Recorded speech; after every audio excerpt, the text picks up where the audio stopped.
Hi and welcome to the Form Pro preview of the Thorndon Mile, which is to be raced at Trentham tomorrow on a track that we don't really know how it's going to play until race day. But before we go on to Trentham and the Thorndon Mile, let's just look at last week's races. I think that Midnight Oil was a one for me. It's amazing, wasn't it? It was for a filly, and she was strong on the line, and the time was faster than Veloce Bella's. So she looks a really good long range bet for the Oaks. What do you think? $16. Good yeah, it's and I like the words from the trailer that she's only going to get stronger. So yeah, and the jockey, it's very impressive, wasn't it? Yeah, Cameron. Yeah, couldn't believe how easy it won. Actually, it was good of Matt Cameron last week. We got the jockey challenge at $9 on him. Only got half the price, $4.50, thanks to James. He got 6 star in the last race when he loomed up. I thought, you bugger, James. Bugger off. But he battled in that wet ground, and so we got $4.50 for our money there. So let's look at Midnight Oil's run from last week. She got a nice run back in the fence and relaxed nicely too, which was a good sign. Here she is getting out in the shadow roll, about 4 off the fence. Gets out, just looks around a wee bit, looms up, bang, and then bang, there she goes, gets going. And look how strong she is on the line. She just goes away on the line. She doesn't stop, does she? No, look at it. She's relishing her work. Look at that. And being by keeper, she's going to not mind a wet track, if it happens to be a wet track on Oaks Day. So she looks a good long range bet for the Oaks to me. Right, on to Trentham. Plenty's been said about the Trentham track since the last week, but hasn't been said. Everyone knows it was a farce, so it was just it just came down to too much water and where the water was placed. And until I liked your point though about the watering. How they only water half the track is beyond me, but that's obviously it is. It's a it's supposed to be the Champagne too. They water half the track. Yeah. Hastings and Tirapa water the whole width of the track. They have a different system, and that would solve the problem. It was interesting on Monday with the stewards report with Just Call Me Bond. Coming into the straight with 400 metres to go, wide out on the track, guess what he jumps? A sprinkler head. Yeah. That just throws another span on the work. They must have sprinklers out there. So either they're old ones or they're out using them or... Yeah, I honestly don't know why a groundsman or the guy who looks after the track, Lynn Biddle, after 22 years experience, rings Cameron Jaws and says, "Shall I water the track?" Well, I suppose he can ask and do what he likes, but, it comes down to the fact that he just put too much water on. You've got 22 years experience, you should know what you're doing. You shouldn't have to be ringing someone to ask, Well, obviously he's a man of experience, but it's just, I remember in 2008, in this meeting tomorrow 2 years ago, I wrote in my review of the meeting, the track was very similar. Alamosa had come out in the middle of the track, and the racing was a fast then. I said, nothing's going to be done about this, and sure as eggs, nothing's been done.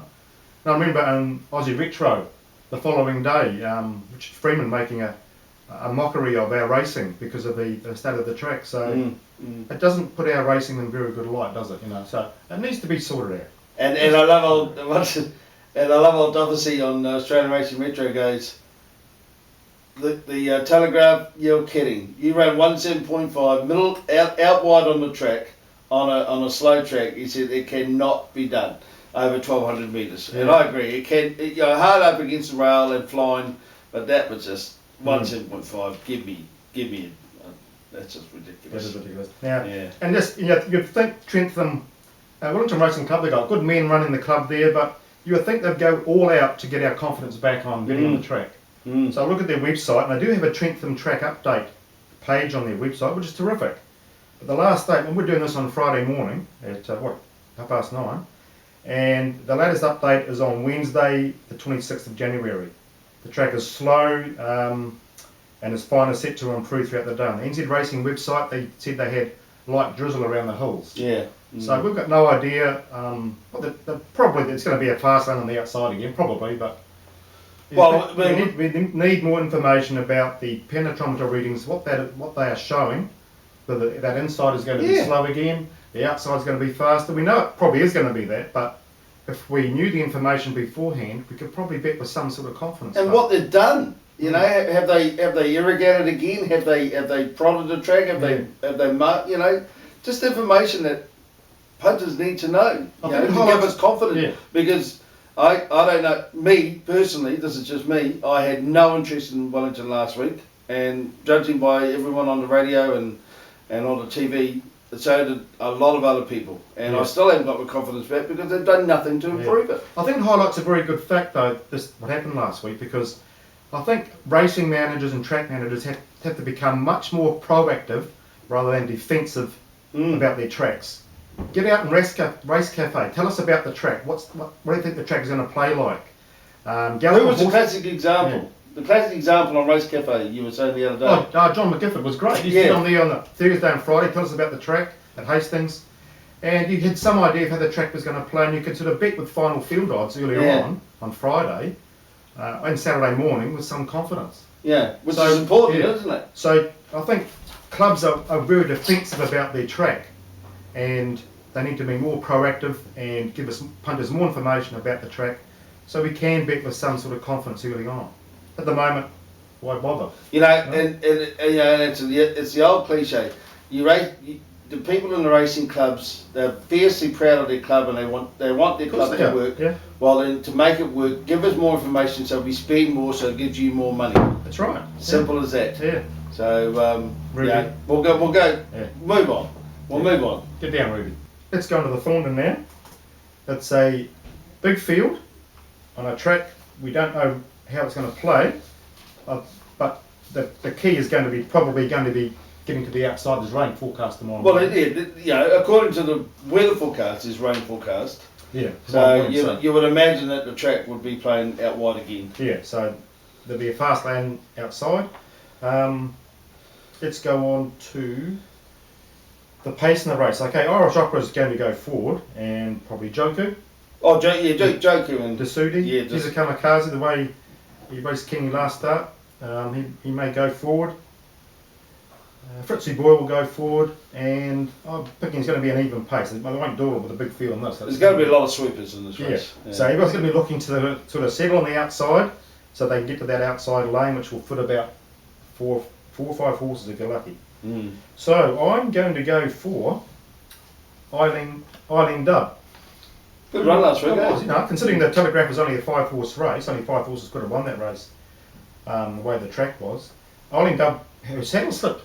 Backwards, didn't it? Michelle Pace, the saddle went back, and she couldn't ride it properly, and she came through strong in the middle of the track, and was only 3.8 lengths from Mufasa. So that was a top effort, and she's on 52.5 kgs, and won't mind a dead or a worse track, and drawn nicely. I think she'll sit about 6th or 7th on the outer, be in the right spot to get to the outside. She's got a perfect draw again. She had a perfect draw last week, perfect draw this week. Yeah, and I can see her getting to the outside and kicking on these and being very hard to run down in a tough field. What are you going for on top? Well, I'm going for Joki. It's a good horse. Yeah. Made a lot of money off this horse in Australia, and then it came back and it just wasn't right. And then this guy stepped in, Jim Litt, God bless him, and he's brought him over here. And I think the 1600s is his distance, you know, and I love Trudy Thornton being on him. Just, you know, she'll niggle at him, she'll get into him, and that's what Joku needs. When he won all his races in Australia, he was ridden hard, and that's what we all know. Trudy does that, so I think she'll suit her. Yeah, I think he's a great chance, yeah. and he'll be on the pace, and he's very hard to run down. If he's, you know, I think that run last week, it was weird run, wasn't it? It came through and it looked like it was going to run away, and then it just sort of... Yeah, there's two things there. Yeah. When he got through that gap, his head went to the side and he started crabbing a wee bit, so either he was feeling the ground or a bit sore. Yeah. So that the off track tomorrow is going to help. Oh, perfect. The track's perfect tomorrow. It may be a bit of second up syndrome, but he's going to be very hard to beat if he's right. But I couldn't have him on top, but he's a good horse. Australian horse.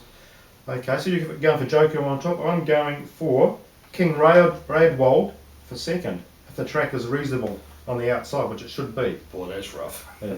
He was unlucky. He's been unlucky his last 2 starts. Yeah. And he's going to be back and wide and coasting along. He's a sort of horse that needs to be wound up early. So if he can get out wide and find a gap out wide. Isn't he a sort of a gunner horse, King Radvold? He sort of... Yeah, I thought he actually wanted more ground than a mile earlier on. Yeah, But he just seems to be going nicely in 51 kgs. And he just seems, but he always seems to find, holes, and he seems to fall into them. He does, doesn't he? Yeah. Yeah, last 2 starts have been, unlucky twice, and sort of, you just think, horses like that. Yeah. But I'll definitely have him in trifectas. And for second and third, I'll throw in Fears Nothing in a great race at Ellerslie, charging home. And for fourth, number 8, November Rain. The old November Rain. Yeah, she beat old Dub at set weights at Tirapa, and then ran a nice race at Ellerslie, coming up a slower pace. And I'm a bit on the fresh side now, and should be back to get revenge for her defeat in the Oaks. A bit unlucky in the Oaks, wasn't she? Charging home. How long was that run between Fears Nothing when it went up at Ellerslie? Is that about 3 week gap? About 3 weeks, Yeah. Fears Nothing. Going to the first? Yeah. Oh, no, about 4 weeks, yeah. Yeah, about 4 weeks in between. 4 weeks, yeah. So, he's a good horse. Yeah. So, I'm going for number 13 on top, Eileen Dub, from 18 King Radwold, Fears Nothing for third, and November Rain for fourth. What are you going for second, third, and fourth? Well, I'm not going for anything coming from the back. Okay. Nah, I just think they won't be able to come from the back. I think. I think it'll be all congested out wide there. Yeah, I think in the middle of the track, they'll all head straight to the middle of the track, and it'll just get tight. Yeah, and so I'm picking Joku share class, and with Trudy Thornton is a big plus. Okay, number 2.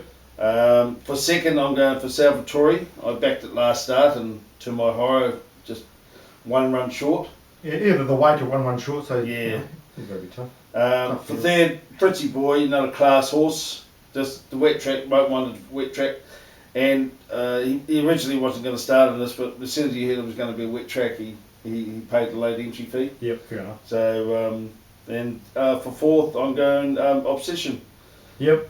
She's, she is my only back runner. But nice races tonight. Lovely races on Wednesday. Yeah. Lovely. Got a couple of premier bets for tonight, and Mini Valley. Look, 2 excellent bets. And my Valley bet on Wednesday. Savoy.